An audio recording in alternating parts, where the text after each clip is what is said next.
हर किसे नु किसे ते मान होंदा,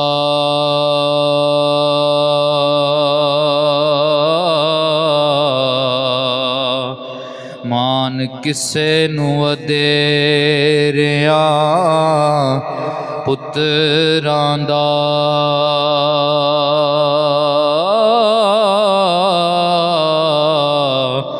दौलत माल दा किसे नू मान यारो,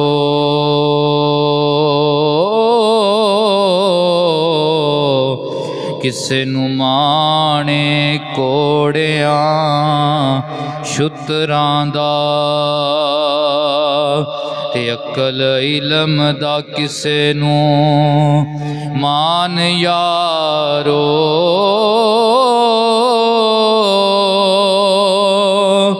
किसे नू मान वधेरिया टकरां दा। कसूर मंद नू तेरा ए मान मौला, हर हाल गुजार दे शुक्रां दा।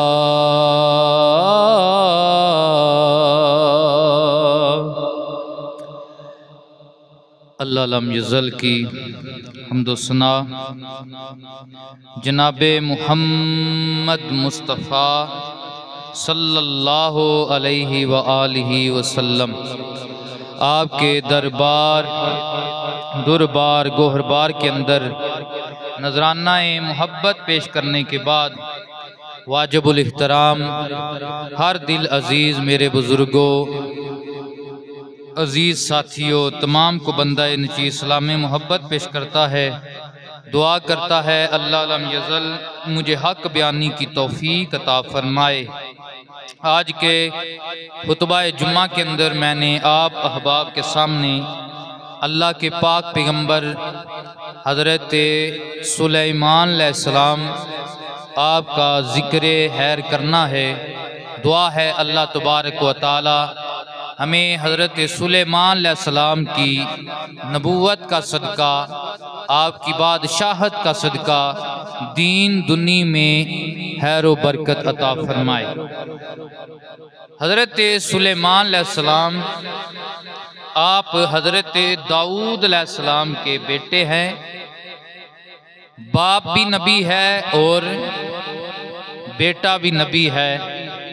और ये जो नस्ल है हज़रत इब्राहीम अलैहिस्सलाम की औलाद में से हज़रत इसहाक अलैहिस्सलाम, उनके बेटे हज़रत याकूब अलैहिस्सलाम, याकूब अलैहिस्सलाम के आगे बेटे हुए हज़रत यूसुफ अलैहिस्सलाम के भाई हज़रत यहूदा, ये उनकी औलाद में से हैं। यहूदा की औलाद में से अल्लाह तबारक व तआला ने इनको पैदा फरमाया। और ये बनी इसराइल अंबिया में से है। और बनी इसराइल ये हज़रत याकूब अलैहिस्सलाम, हज़रत इसहाक अलैहिस्सलाम, ये इनकी औलाद को बनी इसराइल कहा जाता है और लक़ब है बनी इसराइल। इसका अरबी में माना अब्दुल्ला है कि अल्लाह का बंदा। तो हज़रत सुलेमान अलैहिस्सलाम आप हज़रत यूसुफ अलैहिस्सलाम के भाई यहूदा की औलाद में से हैं। और ये वो भाई है कि जब बाकी भाइयों ने कहा कि यूसुफ को कत्ल कर देते हैं, यूसुफ के टुकड़े कर देते हैं, यूसुफ को मार कर दफन कर देते हैं, तो उस वक़्त ये भाई बोला था यारो ऐसे मत करो, फिर भी ये हमारा भाई है, इसके साथ कोई और हरबा करते हैं, चलें ये हमारी आंखों से भी ओझल हो जाए, हमारा मामला भी हल हो जाए और इससे तकलीफ न ऐसी पहुँचे कि हम इसे कत्ल करें, हम इसे दुनिया से रुखसत कर दें, दुस्ती का सबब बन जाएं, तो ये भाई उस वक़्त इसने ये मशवरा दिया था कि यूसुफ को जान से ना मारो। तो अल्लाह तबारक व तआला ने इस नबी की हया का, जो उन्होंने भाई समझ कर के नबी की हया की थी, भाई समझकर अल्लाह ने ये अजर अता किया कि इनकी औलाद में से हजरत दाऊद अलैहिस्सलाम को, हजरत सुलेमान अलैहिस्सलाम को पैदा फरमाया। और ये याद रखें कि वो जो भाई थे हजरत यूसुफ अलैहिस्सलाम के, उनकी तौबा कबूल हो गई, अल्लाह ने उन्हें माफ़ फरमा दिया।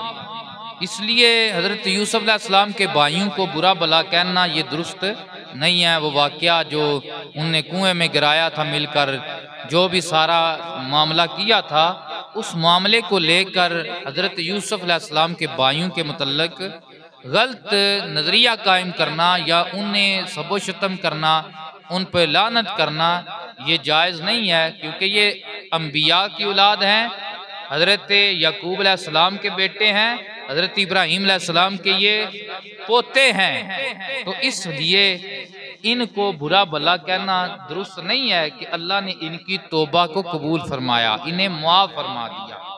तो हजरत सुलेमान अलैहिस्सलाम, आपके बाप हजरत दाऊद अलैहिस्सलाम को भी अल्लाह ने नबूवत भी अता फरमाई थी और बादशाही भी अता फरमाई थी।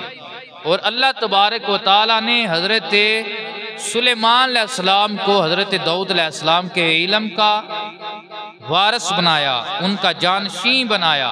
हजरत दाऊद अलैहिस्सलाम के 19 या 20 बेटे थे। कितने बेटे थे?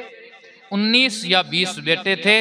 उनमें से हजरत सुलेमान अलैहिस्सलाम को अल्लाह ने चुना और हजरत दाऊद अलैहिस्सलाम का इन्हें वारिस बनाया, इनके इल्म का वारिस बनाया। क्योंकि नबी जो होता है उसकी मिरास दिरमो दिनार और ज़मीन नहीं होती, नबी की मिरास उसका इल्म होता है, नबी की मिरास उसका दीन होता है, जो पीछे अपनी औलाद के लिए, अपनी अहलो अयाल के लिए छोड़ के जाता है।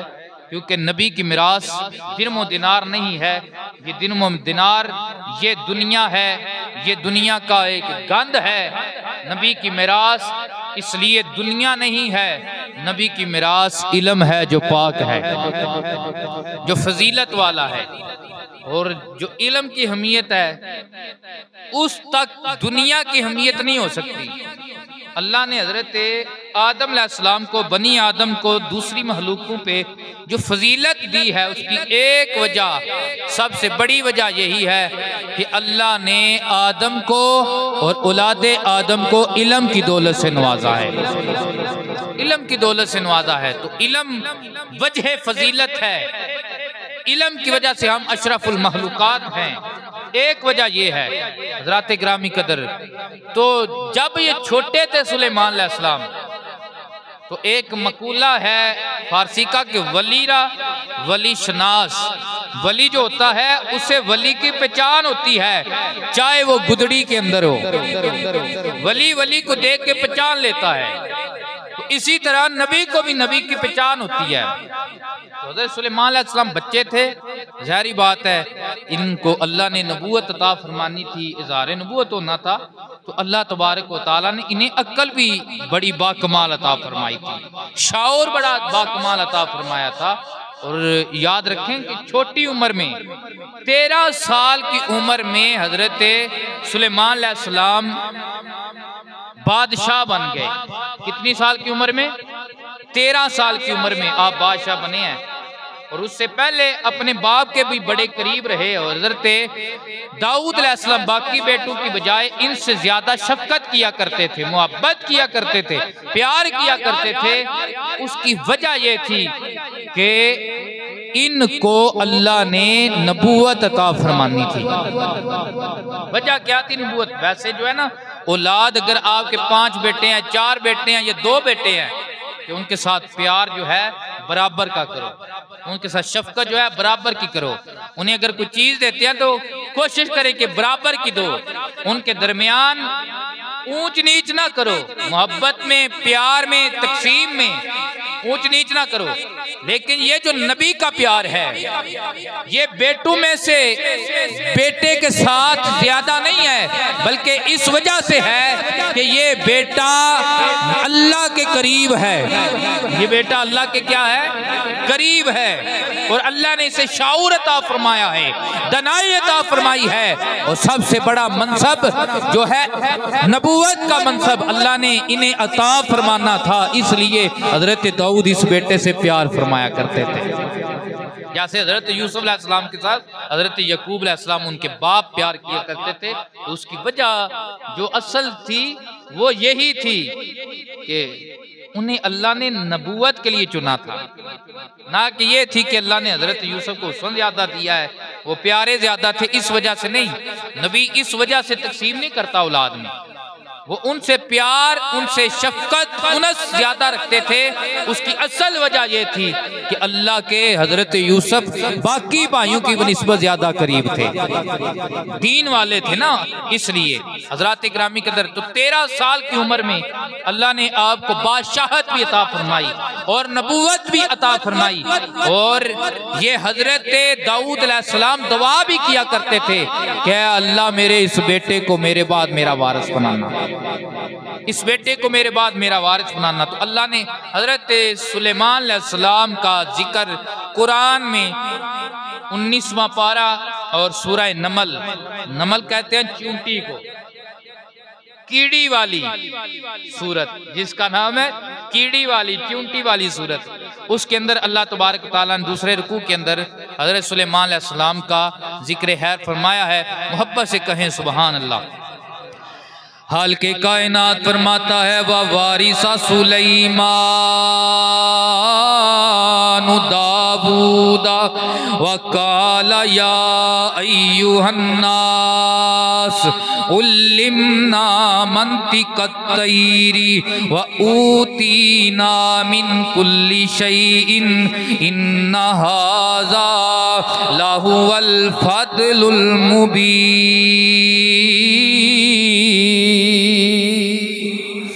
अल्लाह तबारक व तआला फरमाता है दाऊद अलैहिस्सलाम का वारिस, दाऊद अलैहिस्सलाम का जानशीन मैंने सुलेमान अलैहिस्सलाम को बनाया है। किसको बनाया है? सुलेमान अलैहिस्सलाम को बनाया है। अब यहाँ पे एक मसला समझ लें। बाद लोग कहते हैं कि देखें कि तुम सुन्नी लोग कहते हो, तुम मोमिन लोग कहते हो कि नबी की विरासत नहीं होती, नबी का पीछे वारिस नहीं होता। तो ये देख के हजरत दाऊद अलैहिस्सलाम का वारिस अल्लाह ताला ने सुलेमान अलैहिस्सलाम को बनाया है। तो लिहाजा इसी तरह नबी पाक की विरासत वो जागीर थी और जो सईदा पाक को नहीं दी गई और वो जुल्म किया गया। तो हम कहते हैं ऐसी बात नहीं, जरा समझें। जो विरासत होती है ना दुनियावी विरासत, अगर बेटे 10 हैं तो वो 10 में तकसीम होती है, 10 में से 1 को नहीं दी जाती। 20 है तो 20 में तकसीम होती है। हजरत सुलेमान अलैहिस्सलाम ये 20 भाई थे, लेकिन अल्लाह फरमाता है दाऊद का वारिस हमने 1 को बनाया है, 1 को बनाया है। आज जो दुनिया है उसमें सबको बराबर रखा जाता है। ये जो विरासत 1 का जिक्र है ये इस तरफ ही इशारा है कि 1 में जो विरासत दी जाती है वो दुनिया नहीं होती है, वो नबूवत और इल्म होता है, वो नबूवत और इल्म होता है। तो इसलिए नबी की विरासत दिरम और दिनार नहीं, नबी की विरासत इल्म है। नबी की विरासत क्या है? हजरत अबू बकर सिद्दीक ने भी यही अर्ज किया था कि ए हजरत फातिमा ज़हरा सलामुल्लाह अलैहा, आपने जो पैगाम भेजा है मेरी तरफ, तो बात यह है कि नबी पाक का फरमान है, आपके बाबा का फरमान है कि नबी की विरासत जगीर, बाग, मालो मता नहीं होता बल्कि इल्म होता है। तो सईदा पाक ने उसके बाद मुतालबा भी नहीं किया, क्योंकि वो अपने अब्बा की हदीस को मानने वाली थी, उस पे अमल करने वाली थी, तो ये दलील बनाई थी। लेकिन जो मामला नबी पाक के जमाने में चलता था उसमें से जितना हिस्सा अहले बैत को दिया जाता था हजरत अबू बकर के जमाने में भी दिया गया। यानी जो कुछ आमदन होती थी वो दी गई है। ये नहीं कि वो खुद मालिक बन गए थे, खुद भी मालिक नहीं बने थे, वो वो गवर्नमेंट के अंडर में था।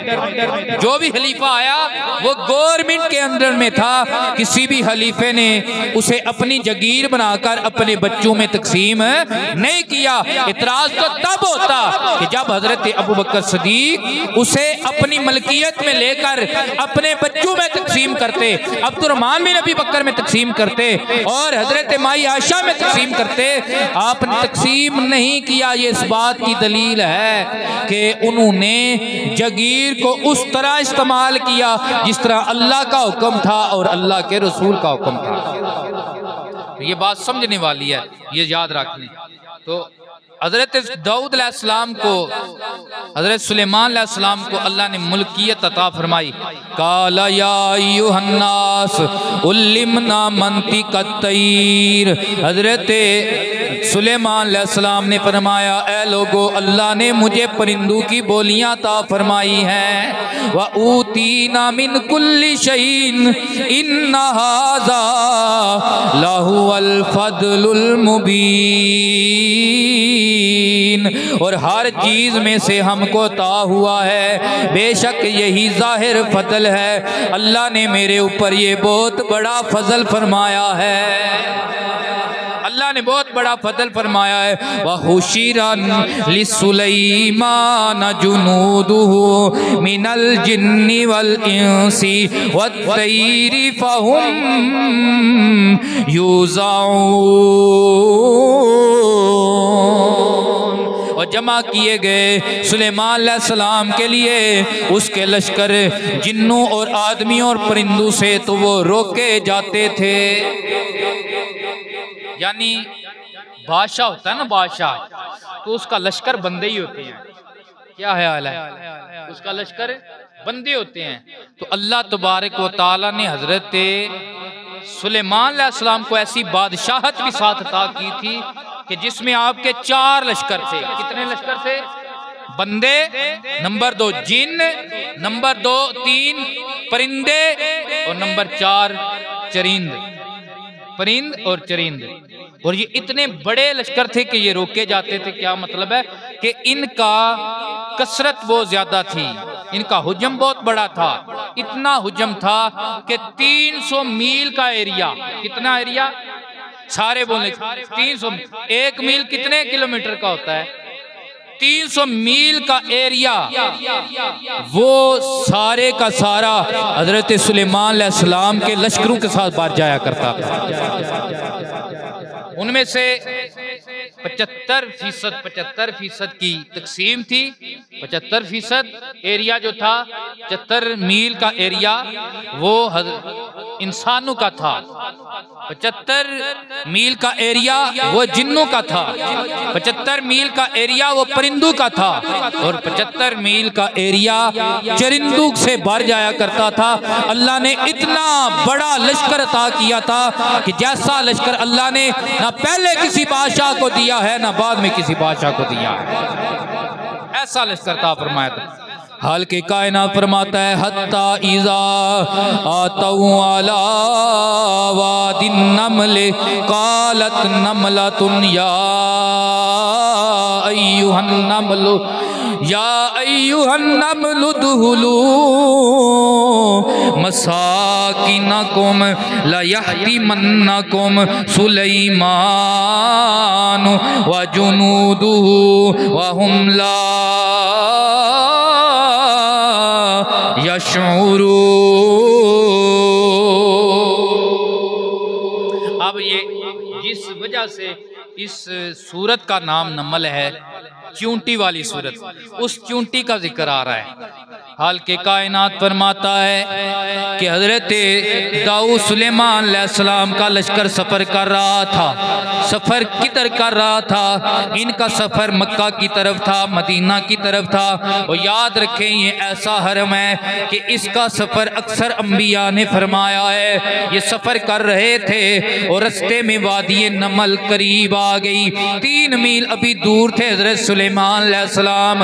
आगे वादी नमल कीड़ियों की बस्ती आ गई, कीड़ियों के घर पर आ गए, कीड़ियों का इलाका आ गया। तो इन कीड़ियों में से जो मलका कीड़ी थी, इनकी बादशाह कीड़ी थी, वो बोली ऐ मेरी हमजाद कीड़ियों, जरा सुनो ना, हजरत सुलेमान अलैहिस्सलाम और उनका लश्कर आ रहा है, अपनी अपनी बिल्लों में दाखिल हो जाओ। कहीं ऐसा ना हो कि लाशऊरी में, बेइल्मी में उनका लश्कर तुम्हें कुचल डाले, रोंद डाले। अल्लाह अकबर। कीड़ी भी बड़ी सयानी है, कहती है लाशऊरी में तुम्हें कुचल ना डाले। क्यों?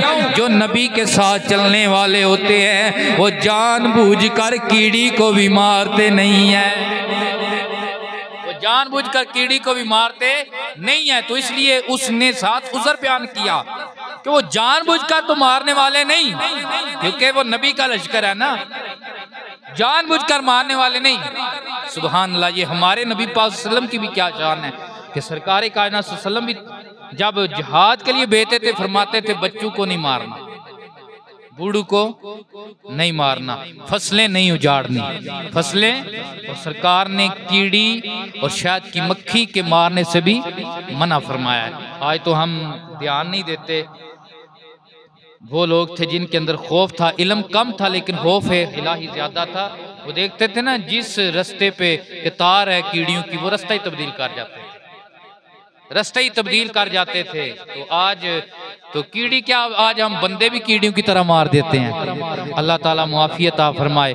तो वो कीड़ी बोली, कहने लगी कि ये ना हो कि ला इल्मी में वो तुम्हें मार ना दें, कुचल ना डालें। अल्लाह अकबर। जब इतना कहा ना, अब 3 मील दूर हजरत सुलेमान अलैहिस्सलाम और आपका लश्कर है। फतबस्सम दाहिकन मिन कौलिहा वक़ाल रब्बी औज़ीनी अन अशकुरा निअमतक अल्लती अनअमत अलैया व अला वालिदैया व अन आमल सालिहन तरदाहु वअदखिलनी बिरहमतिका फी इबादिका सालिहीन। अल्लाह अकबर। 3 मील दूर, कितने मील दूर? 3 मील दूर बंदा बोले, कीड़ी नहीं। कौन बोले? बंदा बोले। तुसी सुन लेंदे बगैर फोन तो हम सुन सकते नहीं, और वो भी सुन लेते हैं क्या, जो कहते हैं नबी हमारे जैसे होते हैं, हमारी तरह है, वो भी सुन सकते नहीं। सुभान अल्लाह। जब 3 मील दूर कीड़ी ने, वो लंगड़ी कीड़ी ने, मलका ने पुकारा कि कहीं ऐसा ना हो कि लाशऊरी में तुम्हें कुचल डालें। 3 मील दूर से हजरत सुलेमान अलैहिस्सलाम ने कानों से सुना। कानों से क्या किया? सुना। तुहाडी इत्थों मैनूं सुभान अल्लाह दी सही आवाज नहीं आई। 3 मील दूर से कानों से सुना ना जब, तो कीड़ी की गुफ्तगू सुनकर हजरत सुलेमान अलैहिस्सलाम मुस्कुरा दिए। कैसा मुस्कुराए? अल्लाह तबारक व तआला के हर जुमले में, हर लफ्ज में हिकमत है, राज है। कैसा मुस्कुराए? अल्लाह तबारक व तआला फरमाता है ऐसा मुस्कुराए फतबस्समा दाहिका। अब ये फतबस्समा, ये तबस्सम भी और दाहिका, ये दोनों लफ्ज जो है ना, इनमें से एक जुमला भी बोल दिया जाए ना, दाहिका कह दिया जाए, तब भी इसका माना हंसना निकल आता है। सिर्फ तबस्सम बोल दिया जाए तब भी पता चल जाता है कि हजरत सुलेमान अलैहिस्सलाम मुस्कुराए। लेकिन उलमा कहते हैं मुस्कुराना 2 तरह का है। एक मुस्कुराना बंदा गुस्से में भी मुस्कुराता है, बसा औकात बंदा गुस्से में भी मुस्कुराता है। अल्लाह अकबर। हजरत काब बिन मालिक गज़वा तबूक में पीछे रह गए थे, शामिल ना हो सके। जाहिर बात है सरकार नाराज थे, सरकार जलाल में थे। जब वो सामने आए तो नबी पाक सल्लल्लाहु अलैहि वसल्लम मुस्कुराए। एक सहाबा कहते हैं ऐसा मुस्कुराए कि जलाल वाला मुस्कुराना था। कैसा? जलाल वाला मुस्कुराना था। तो नबी मुस्कुराते हैं। और ये भी याद रखें कि नबी कह के लगा के हंसता नहीं, क्योंकि कह का लगाना इसके अंदर एक ऐब महसूस होता है, इसलिए नबी मुस्कुराता है। नबी क्या करता है? मुस्कुराता है, और मुस्कुराना ही सुन्नत है। और ऊंची आवाज में कह के लगाकर हंसने के साथ सरकार की हदीस कहती है कि दिल मुर्दा हो जाते हैं, दिल मुर्दा हो जाते हैं। इसलिए मोहब्बत के साथ मुस्कुरा के कहें सुभान अल्लाह। फतबस्सम दाहे का, अब यहाँ पे दाहे का जो मतलब है वो ये है कि नबी इस अंदाज में मुस्कुराए कि आपका दिल खुश था, आपका दिल खुश था उसकी बात सुन के। जब हजरत सुलेमान अलैहिस्सलाम मुस्कुराए और क्या सुना और अर्ज किया, मेरे रब मुझे तौफीक दे कि मैं शुक्र करूं तेरे एहसान का जो तूने मुझ पर और मेरे माँ बाप पर किए हैं, और ये कि मैं वो भला काम करूं जो तुझे पसंद आए। अल्लाह मुझे तौफीक दे मैं तेरा शुक्र अदा करूं कि तूने मेरे ऊपर, मेरे आबाओ अजदाद के ऊपर बड़े एहसान किए हैं, और ये भी तौफीक दे कि मैं वो काम करूं और वही काम करूं जो तुझे पसंद हो, दूसरा कोई ऐसा काम ना करूं जो तुझे पसंद ना हो। मुझे अपनी रहमत से अपने उन बंदों में शामिल कर जो तेरे कुर्बे हास के सजावार हैं, जो तेरे कुर्बे हास के। ये कौन दुआ मांग रहा है? सुलेमान अलैहिस्सलाम। अच्छा जरा ध्यान करें ना, इधर मेरी तरफ देखें। सुलेमान अलैहिस्सलाम नबी हैं अल्लाह के, क्या है? नबी हैं। नबी दुआ मांग रहा है। कौन मांग रहा है दुआ? तो बताएं, नबी क्या पहले ही अल्लाह की रहमत में नहीं होता? अल्लाह की रहमत में होता है ना। एक तो ये नबी की आजिज़ी है, दूसरा ये नबी का सबक है कि अल्लाह तुझे दुनिया में जितनी भी वजाहत अता फरमा दे, फिर भी रब से रब की रहमत ही मांगा कर। अल्लाह तुझे जितनी बड़ी बादशाही, सुलेमान अलैहिस्सलाम से बड़ी बादशाही किसी को अल्लाह ने ता नहीं की है। इतना बड़ा बादशाह, शर्को गरब का बादशाह होकर भी हजरत सुलेमान अलैहिस्सलाम दुआ क्या मांग रहे हैं? अल्लाह मुझे उनमें कर दे जो तेरी रहमत के सजावार हैं, जिन पे तेरी रहमत है, जिन पे तेरी रहमत है। सुभान अल्लाह। फतफक्कदत तैरा फकाल मालिया ला अरल हुदहुदा। हजरत सुलेमान अलैहिस्सलाम ने जायजा लिया, अपने लश्कर का जायजा लिया, तो क्या देखा? फरमाने लगे मुझे हुदहुद नजर नहीं आ रहा। ये परिंदा हज़रत सुलेमान अलैहिस्सलाम को बड़ा प्यारा भी था। अल्लाह तबारक व तआला ने इस परिंदे को ये शऊर अता फरमाया है कि इसे पता चल जाता है कि ज़मीन के किस निचले हिस्से में पानी है। अल्लाह ने इसे शऊर अता फरमाया। हुदहुद हमारी पंजाबी में उसे चक्की चकीरा भी कहते हैं, हुदहुद जिसके ऊपर ताज होता है। तो ये बड़ा कुर्ब वाला परिंदा है, और ये इस्लाम में इसका खाना हराम है, और बाकी यहूदियत के अंदर भी इसका खाना हराम है, हुदहुद परिंदे का। तो आपने फरमाया मुझे हुदहुद नजर नहीं आ रहा।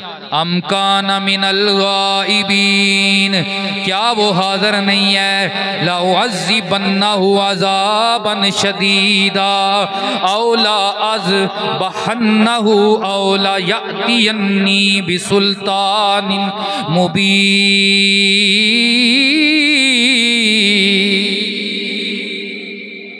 हजरत सुलेमान अलैहिस्सलाम फरमाने लगे हुदहुद नजर नहीं आ रहा है, क्या वो गायब है? जी हजरत वो गायब है। फरमाया अब वो देर उसने लगाई है, मैं उसे अजाब दूंगा, उसे सजा दूंगा, या उसे ज़िबा करूंगा। हजरत सुलेमान जलाल में आ गए, और साथ ये भी फरमाया कि अगर कोई दलील ले आया, अगर कोई अपना सही बहाना ले आया, सच्चा बहाना ले आया, तो फिर उसे माफ कर दूंगा।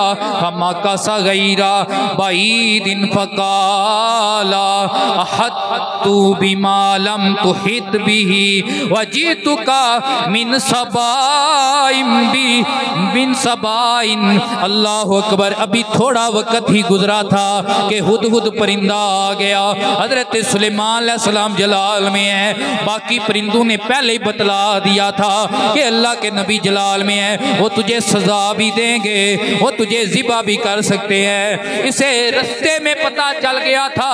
अब उलमा कहते हैं इसके आने का अंदाज ये था कि हजरत सुलेमान अलैहिस्सलाम की बारगाह में जब आया, इसने अपनी चोंच जमीन पे रख दी और सर जमीन पे लगाने लगा, साथ अपने परू को जमीन पे यूं करके बिछा कर अदब का एक अंदाज पैदा किया, अदब का अंदाज पैदा किया। साथ कहने लगा, या हजरत आज मैं आपके पास ऐसी खबर लाया हूँ जो आपको मालूम शायद नहीं है। या हजरत मैं मुल्के सबा चला गया था, वहाँ मैंने देखा है कि उनकी एक बादशाह है, उनकी एक मलका बिल्कीस है जिसे अल्लाह ने बादशाही अता फरमाई है और उसका तहत बहुत बड़ा है, बहुत बड़ा उसका तहत है। अल्लाह अकबर।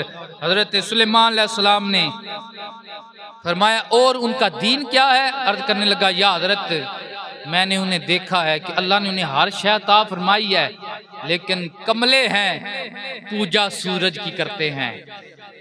पूजा किसकी करते हैं?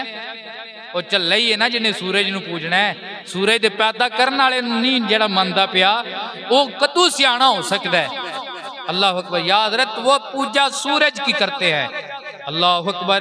वजदतुहा व कौमहा यस्जुदून लिल-शम्सी मिन दूनिल्लाहि व ज़य्यना लहुमुश शैतानु आमालहुम। ऐ अल्लाह के नबी, वो सूरज की पूजा करते हैं और शैतान ने उनके बुरे अमाल को उनके लिए खूबसूरत बना दिया है। जैसे बसाओकात बंदे गलत काम करते हैं, कोई उन्हें रोक टोक करे, वो कहते हैं हम ठीक है तुम गलत हो, हमारे लिए यही काम खूबसूरत है, अच्छा है। इसी तरह शैतान उसने उनके लिए उनके बुरे कामों को और बुरे अमाल को और सूरज की पूजा को खूबसूरत अमल करार दे दिया है और उन्हें हक से रोक दिया है। अल्लाह यस्जुदू लिल्लाहिल्लज़ी युखरिजुल हब्बा फिस समावाति वल अर्दी व यालमु मा तुख्फूना व मा तुअलिनून। अब वो कहने लगा परिंदा, क्योंकि उसके पास हजरत का इल्म था, हजरत के पास रहता था, हजरत सुलेमान अलैहिस्सलाम के पास। कहने लगा कितने वो बेअक्ल हैं या हजरत कि वो उस रब की पूजा नहीं करते, इबादत नहीं करते, उस रब पे ईमान नहीं लाते जो उनके लिए आसमान से बारिश निकालता है, जमीन से अनाज पैदा फरमाता है, आसमान और जमीन से उनके लिए अनाज पैदा फरमाता है। अल्लाह अकबर। जब ये सुना हजरत सुलेमान अलैहिस्सलाम ने, तो उसकी ये दलील कबूल फरमा के उसे मुआफ़ फरमा दिया। उसे क्या किया? मुआफ़ फरमा दिया और साथ उसे कहा कि ये मेरा रुक्का ले जा, अपनी मोहर लगा के दी, ये ले जा मेरा रुक्का और जाके उसे दे। अब पता चलेगा कि तू सच्चा है या झूठा है, जो तू खबर लाया है इसमें तू सच्चा है या झूठा है। तो वो जो कुछ कहे पास बैठकर सुनता रहे और मुझे वो सारी खबर लाकर सुना। ये एक परिंदा कर रहा है। क्यों? जब बंदा अल्लाह का हो जाए, जो अल्लाह के प्यारे होते हैं, उनकी बात बंदे भी मानते हैं, उनकी बात, उनके मताह परिंदे दरिंदे चरिंदे भी होते हैं। हजरत सफीना हुजूर के सहाबी थे, बात फिर दूर निकल जाती है तो वो जंगल में पीछे रह गए, तो आगे से शेर आया, हजरत सफीना ने उसे फरमाया जरा ध्यान करना, मैं आम नहीं हूँ, मैं मोहम्मद रसूलुल्लाह का गुलाम हूँ। वो दुम हिलाने लगा और आपको अपने ऊपर सवार कर लिया या अपने साथ ले लिया और आपको लश्कर के साथ मिला कर गया और कहने लगा जेड़े गुलाम रसूलुल्लाह दे 80 गुलाम उन्हां दे, जेड़े गुलाम रसूलुल्लाह दे 80 गुलाम उन्हां दे। अल्लाह अकबर। तो जब वो खत लेकर गया तो बीबी ने पढ़ा खत। ये सारा वाकया कुरान के अंदर जिक्र है। अब आयात पढ़ेंगे तो वक़्त फिर थोड़ा रह जाएगा। तो उसने जब पढ़ा तो वो बड़ी अक्ल वाली औरत थी, मलका बिल्कीस। अल्लाह ने उसे शौर भी बड़ा अता किया था, अक्ल। वो देख के ना हाथ ही वो समझ गई कि ये हाथ आम का नहीं, किसी अजीम बंदे का है, किसी अजीम बंदे का है।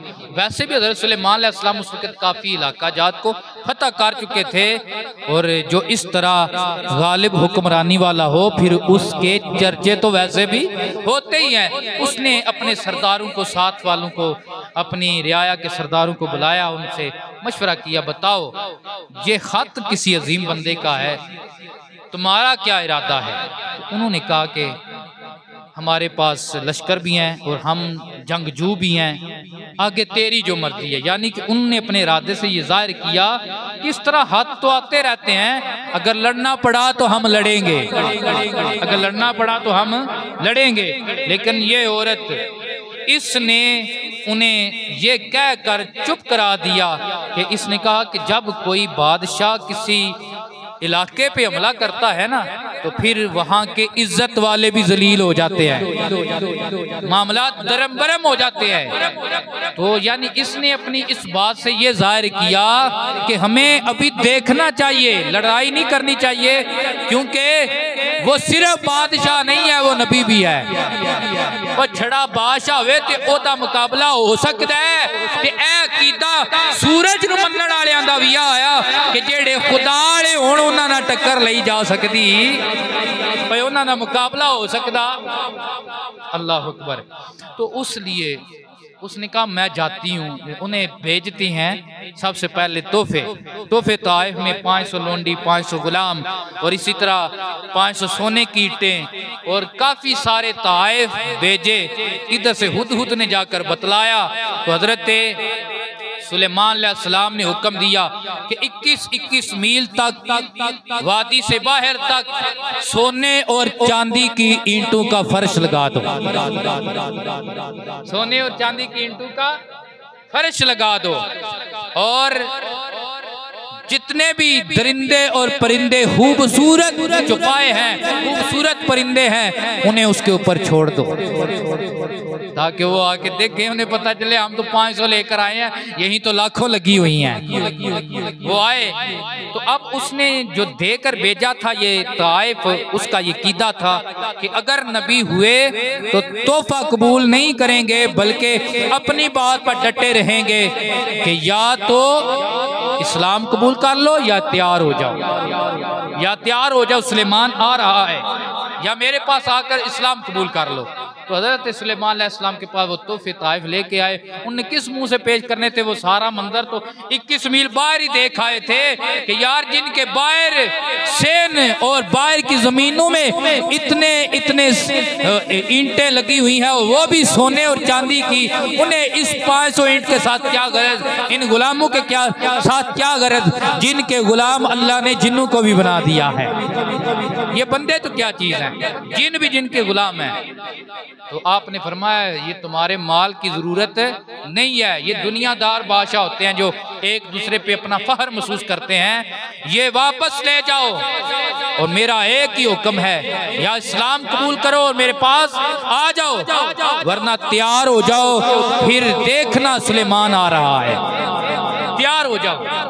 अब जब गए उधर, उसे पता चल गया कि उन्होंने तोहफा कबूल नहीं किया, वो वाकई अल्लाह के नबी हैं, वो वाकई अल्लाह के नबी हैं।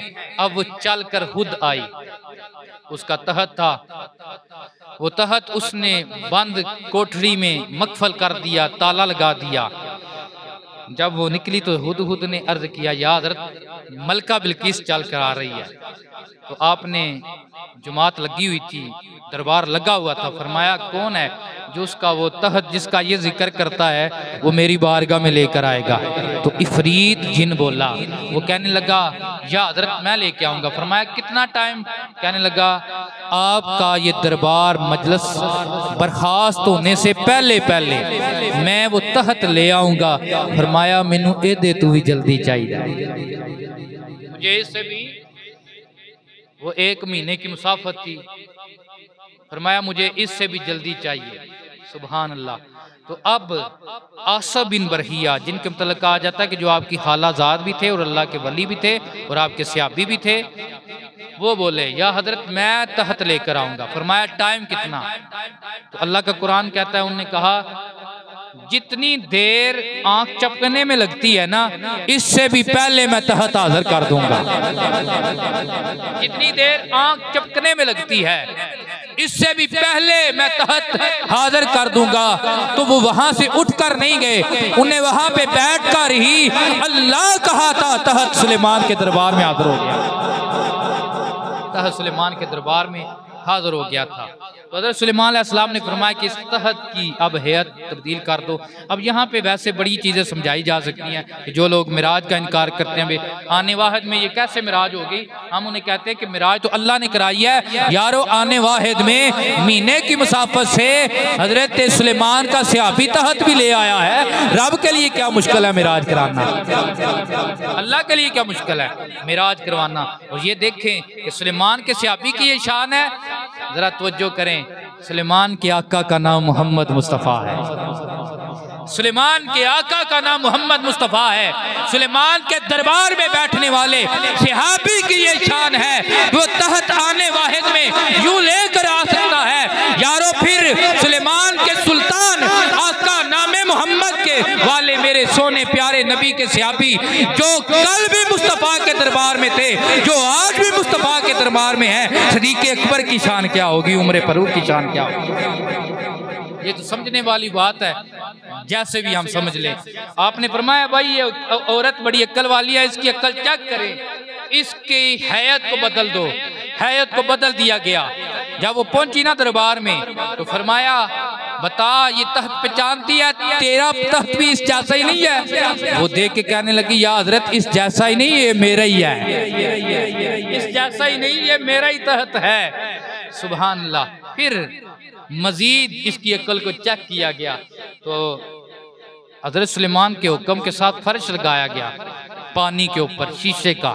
नीचे मछलियां तैर रही हैं, पानी के जो भी हैं मखलूक वो तैर रही है, और पानी के दरमियान में तहत लगाया गया। तो इसे कहा गया अब आ जाओ। वो सेन में था, तो जब ये उतरने लगी तो इसने पानी से बचाने के लिए कपड़े को थोड़ा सा पांचे को ऊपर किया। तो हज़रत सुलेमान अलैहिस्सलाम ने फरमाया कि ऐसा करने की जरूरत नहीं है, ये पानी नहीं है, ये शीशे का सेन है। ये पानी नहीं है, ये शीशे का क्या है। अब यहाँ पे कई झूठी बातें भी मंसूब हैं कि नौज़ुबिल्लाह, अल्लाह माफ़ी दे। कुछ लोग इसराइली रवायात पढ़ के हज़रत सुलेमान अलैहिस्सलाम पिंडली देखना चाहते थे। ऐसी बातें, नबी ऐसे ऐब से पाक होता है। नबी ऐसे ऐब से, सारे बोले नबी ऐसे ऐब से पाक होता है। और अल्लाह ताला ने उस औरत को इस्लाम कबूल करने की तौफीक अता फरमाई। उसकी मेन वजह जो उलमा लिखी है वो ये है कि अदब, जब उसे हुद ने खत दिया था ना पहली मर्तबा, उसने उसे बड़े अदब के साथ लिया था और कहा था ये आम का नहीं है, ये हास का है। ये आम का नहीं है, ये अल्लाह ने उसी अदब के सदके इस औरत को इस्लाम की दौलत अता फरमाई। और अब ये कुरान में नहीं है कि आपकी शादी भी हुई सुलेमान अलैहिस्सलाम के साथ मलका बिल्कीस की या नहीं हुई। बात कहते हैं शादी भी हुई, बात कहते हैं नहीं हुई। वैसे उनकी 100 बीवियाँ थीं और उनकी शरीयत में ये जायज़ था। इसके अलावा भी हज़रत सुलेमान अलैहिस्सलाम के बहुत ज़्यादा वाक़यात हैं। अल्लाह तबारक व तआला हमें सुलेमान अलैहिस्सलाम की बादशाहत और आपका नबूवत और तकवा का सदका दीन दुनिया कब्र शर की बलाइयाँ अता फरमाए। वाहिर दावाना अनिल हम्दुलिल्लाहि रब्बिल